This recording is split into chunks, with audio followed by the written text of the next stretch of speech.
ચાલો ચાલુ જ રાખો. શું નામ મેડમ તમારું? મિતાલીબેન. ઓકે.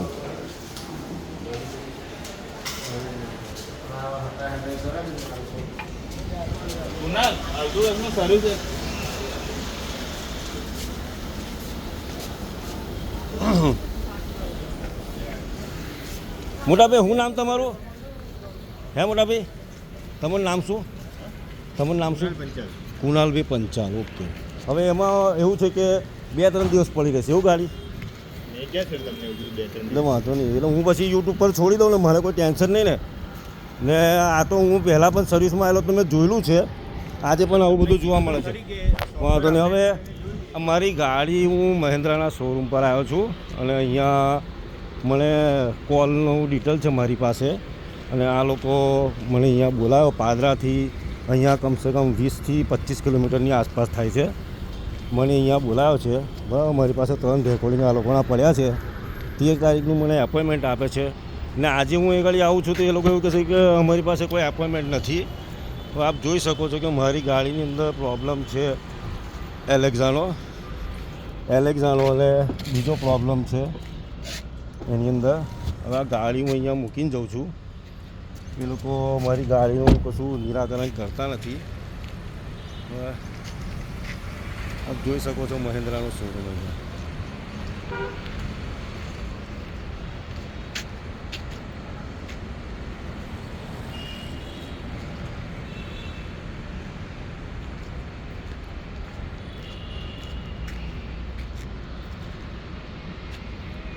પેલા ભાઈ મને એવું કહે છે, જે પહેલાં રિપેરિંગ કરી ગયેલા એ ભાઈ એવું કહે છે કે 4 થી 5 કલાક લાગશે. અને આ જે ભાઈ છે એવું કહે છે કે તમારે 2 થી 3 દિવસ લાગશે. એની અંદર શું સાચું શું જૂઠું એ ખબર નહીં. જોઈએ એટલે હવે મહિન્દ્રાની ગાડી લેવી હોય તો આપણે 100 વખત વિચારવું પડશે, કેમ કે અહીંયા આપણને જો એવી સવલત મળતી નથી. મારી ગાડી 700 ટોપ મોડલ છે. આજે હું 29 લાખ રૂપિયા ખર્ચી અને આ લોકોની પાછળ ધક્કા ખાઉં છું, એ તમે જોઈ શકો છો. પહેલાં પણ આ પ્રોબ્લેમ હતો, હમણાં હાલમાં પણ આ પ્રોબ્લેમ છે. મારું જોબ કાર્ડ નહીં બને ને બેન, જોબ કાર્ડ નહીં બનાવે. હું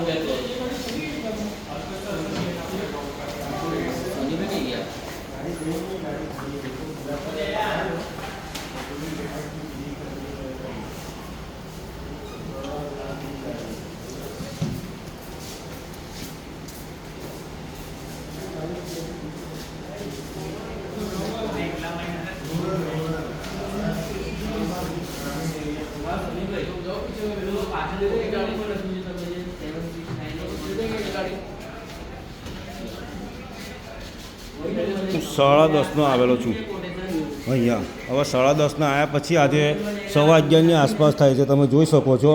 પણ હજુ સુધી એ લોકો જોબ કાર્ડ નથી બનાવતા, કોઈ જાતનો કોઈ રિસ્પોન્સ આવતા નથી. એટલે 29ની ગાડી લીધા પછી પણ તમને સુવિધા નથી મળતી.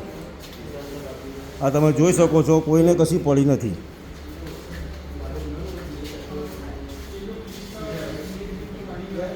ગાડી સર્વિસની અંદર તમે મૂકો, એમના ટાઈમ પ્રમાણે આવો છો તો પણ એ લોકો એવું કહે છે કે ભાઈ અમારી પાસે કશું એપોઇન્ટમેન્ટ નથી. અને મારી પાસે રેકોર્ડિંગ પણ છે, જે મેડમો સાથે વાત થયેલી છે. બોલો ભાઈ, શું થયું? એ આ મારી ગાડીનો એપોઇન્ટમેન્ટ મને આપ્યો છે. હા, 700. હવે એ ગાડીમાં પ્રોબ્લેમ એવો છે કે એલેક્ઝાનો અને મોબાઈલની અંદર કનેક્ટ નથી. એ કનેક્ટ નથી. ના ના, એ ચાલુ રાખો ને સર, કેમ કે હું આજે અભી 1.5 કલાકથી હું અહીંયા આવ્યો છું. 10 વાગે હું અમારી એન્ટ્રી થઈ છે. મને ગઈકાલ પેલા બેન એવું કહે છે કે તમે આવી જજો 13 તારીખે. તો કોઈ બેન હું સવારે 11 વાગે હું આવી જઈશ. હું આવી ગયો તો હવે એવું કહે છે કે અંદર એન્ટ્રી નથી. બરાબર, તો હવે મારે કંઈ ક્યાં જવું? હા, એટલે મારે ના, પછી મારે અહીં કોઈ મતલબ નહીં સર. 29 લાખ રૂપિયા ખર્ચી મને સુવિધાઓ ના મળતી હોય તો પછી કોઈ મતલબ નહીં. પછી હું આવું કરો અહીં ખાલી મને તમે બોલાવશો, શું કામ બોલાવો છો? મને ના કેવું હતું કે ભાઈ અભી તું ના આવતો, 20 દાડા પછી આવજે. બરાબર, હવે તમે મને આજે બોલાવો છો. મારી પાસે 3 રેકોર્ડિંગ છે જે મેડમો સાથે વાત થઈ તે. હવે એ નામ નથી ખબર, એ નંબર છે મારી પાસે. નંબર આપો ને સાહેબ મને. હવે એની અંદર એલેક્ઝાનો પ્રોબ્લેમ છે અને મારા મોબાઈલની અંદર જે એડ્રોનેક્સ આવે છે એ નથી ચાલતું. બરાબર. એ પેલા ભાઈ જોઈને ગયા, જે ભાઈ કારીગર છે તે, એમને એવું કીધું કે 4 થી 5 કલાક લાગશે. બેસો સાહેબ, બેસો જોઈએ.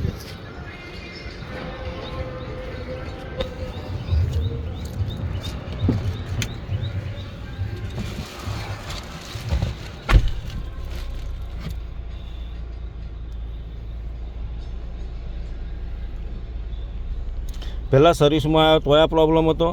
ત્યાર પછી જે કારીગર છે એ ભાઈ મારી ઓફિસે આવીને આ વસ્તુ મારી ઓફિસે આવીને કરીને ગયા ત્યારે ફરી આ પ્રોબ્લેમ થયો. બરાબર બરાબર બરાબર. એટલે હજુ તો 4 મહિના થયા મને ગાડી લીધે, પણ ત્રીજી વખત આ પ્રોબ્લેમ થઈ ગયો. બરાબર બરાબર સાહેબ. હવે મને અહીંયા બોલાવો છો ને પછી મને એવું કહે છે કે ભાઈ તમારે એપોઇન્ટમેન્ટ નથી. બરાબર. તો અમે જઈએ ક્યાં? હું પાદરાથી અહીંયા આવું છું. બરાબર. કમસે કમ 30 થી 35 કિલોમીટરની રેન્જ પડે છે. નંબર આપો ને સાહેબ ખાલી. કયા આપી મેડમ દો. જોડે વાત થઈ?